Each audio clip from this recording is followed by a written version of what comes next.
En termes d'initiatives en faveur du désarmement nucléaire, le Cameroun peut se réjouir de ses réalisations, notamment l'adoption en 2016 d'une loi nationale sur le régime des armes et munitions qui inclut l'interdiction des armes nucléaires. Cependant, on se demande pourquoi le pays tarde à être État partie au traité sur l'interdiction des armes nucléaires, soulignant que le dit traité compte actuellement 40 États parties et n'entrera en vigueur qu'après atteinte de 50 ratifications.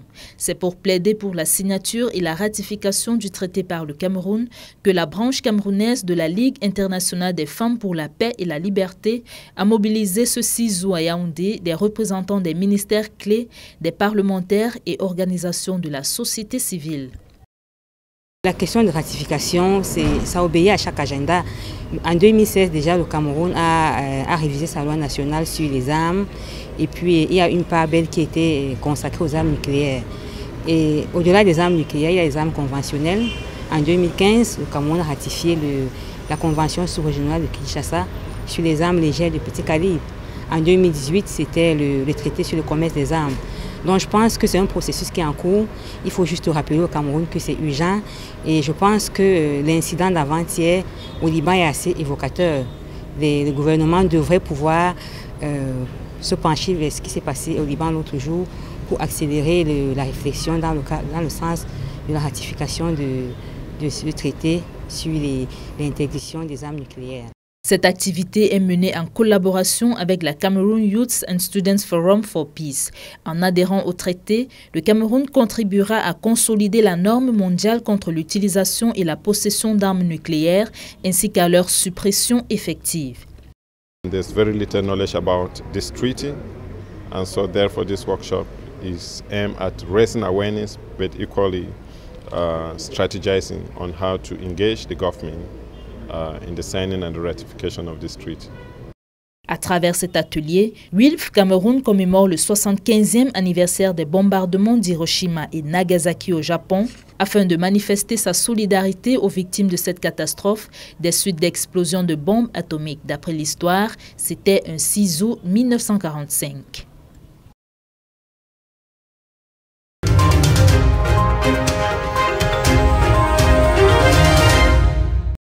Aider le gouvernement à comprendre la diaspora camerounaise et aider les enfants de la diaspora à comprendre le Cameroun, c'est le credo du réseau des parlementaires diaspora coopération décentralisée transfrontalière en abrégé REPCOD.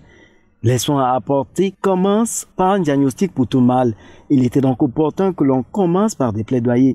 Après celui tenu à Yaoundé, ces membres des chambres hautes et basses de l'hémicycle de Ngoye-Kele, mandatés par leurs différents présidents, ont eu ce 6 août 2020 à Douala des échanges avec des leaders politiques, religieux et ceux de la société civile de la métropole. En marge des clivages politiques, la problématique a porté sur comment créer et entretenir l'intérêt pour le retour et l'investissement des Camerounais au bercail. Dès maintenant, il faut trouver les moyens, malgré les problèmes que le pays traverse, d'intéresser nos enfants de rentrer au pays. Et deuxièmement, l'autre aspect qui est moins conjoncturel, c'est d'améliorer la situation dans le pays afin que l'intérêt grandisse pour nos enfants de revenir au pays. Il a donc, entre autres problèmes relevés, été suggéré une amélioration du processus de création des entreprises. La question de la double nationalité y a bien entendu largement été évoquée. Quand un Camerounais qui est en Italie, qui a la nationalité italienne, arrive au Cameroun et qu'il est traité par les policiers comme un étranger, je peux vous garantir que c'est choquant. Vous arrivez à Douala, c'est votre village, mais comme vous avez la nationalité italienne, ben le policier, dès qu'il voit votre passeport italien, mais il vous considère comme un Italien. Il s'en fout. Ailleurs, ça ne se passe pas comme ça. Il n'y a qu'au Cameroun que ça se passe comme ça. Et il peut vous mettre en cellule si vous ne monnayez pas. Ce n'est pas normal. Pour les participants face aux parlementaires, il faut adapter une communication gouvernementale aux actes réels, réactualiser certains tests dans leurs procédures et leur application. Il y a été suggéré de penser à une mise en œuvre des cadres juridiques et normatifs relatifs au retour des membres de la diaspora, mais aussi de créer un cadre de sécurité permanente pour de potentiels investisseurs. Il faut maintenant, rétablir la confiance à l'interne pour qu'ils puissent contribuer. Par exemple, créer une banque de la diaspora ici et où il y a des facilités, n'est-ce pas, des transferts de fonds, des accompagnements pour que les gens investissent, parce que j'ai des Camerounais qui me disent, moi je veux bien investir, mais j'ai essayé avec la famille a mal utilisé les fonds, donc du coup je préfère arrêter.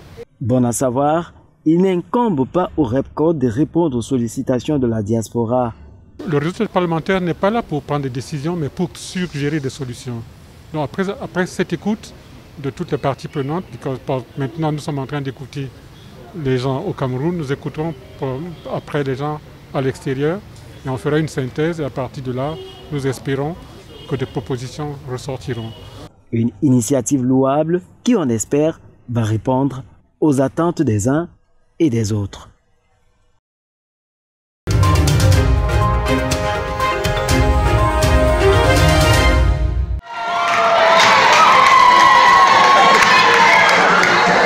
Ce genre de pas de danse vaut bien l'arrêt sur image.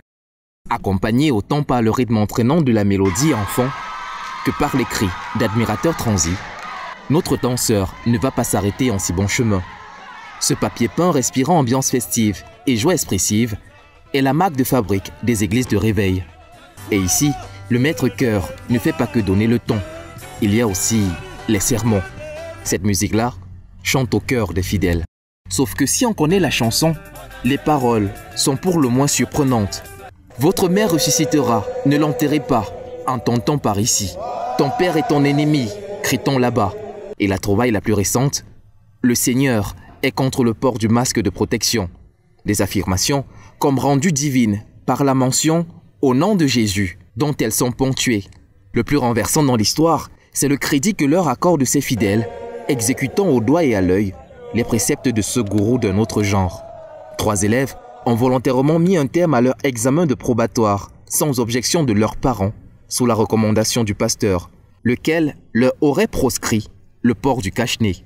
Un troupeau qui répond à l'appel du berger, sans broncher, complètement soumis, se prétend à des exercices que l'entendement humain condamnerait avec la dernière énergie. Mais voilà, il se pourrait que la foi, elle aussi, ait des raisons que la raison ignore.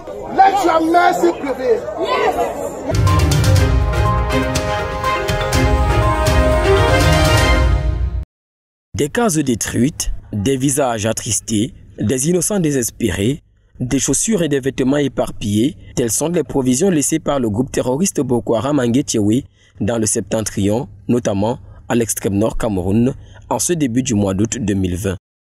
Le samedi 1er août 2020 était vraiment une nuit très catastrophe pour nous, pour le village. Et le lendemain, c'était une deuil nationale. Il faut voir vraiment l'état des gens qui sont fuyés ici, les victimes. Dans un environnement dominé par la sécheresse, s'ajoute désormais de l'insécurité matérialisée par la terreur et la frayeur.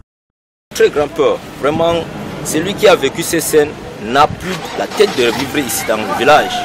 Face à de telles situations, les populations n'ont besoin que d'assurance, d'attention, d'affection et de compassion. C'est à ce titre que le président de la République camerounaise vient au chevet de ses victimes à travers un don de denrées alimentaires constitué de légumes, du haricot, du mil et du riz. Tout ceci a été acheminé aux populations par le biais du gouverneur de la région de l'extrême nord Cameroun.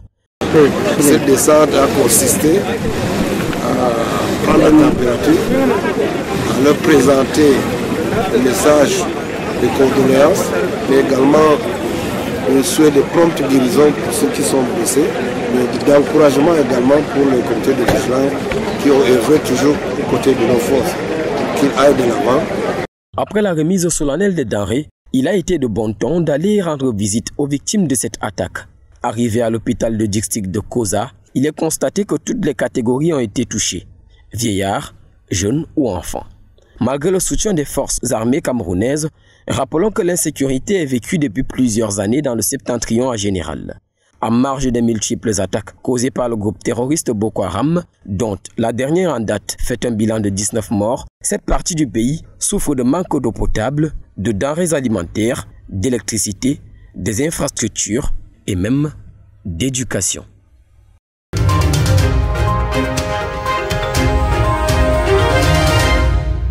Ce mercredi 5 juillet 2020, à Bertois, dans la région de l'Est du Cameroun, comme partout ailleurs, a marqué le démarrage de l'examen du probatoire. C'est dans un calme absolu et de sérénité dans les différents centres d'examen que les candidats ont abordé les différentes épreuves dans le strict respect des mesures barrières, malgré l'absence de quelques candidats dans les salles d'examen constatées par les chefs de centre.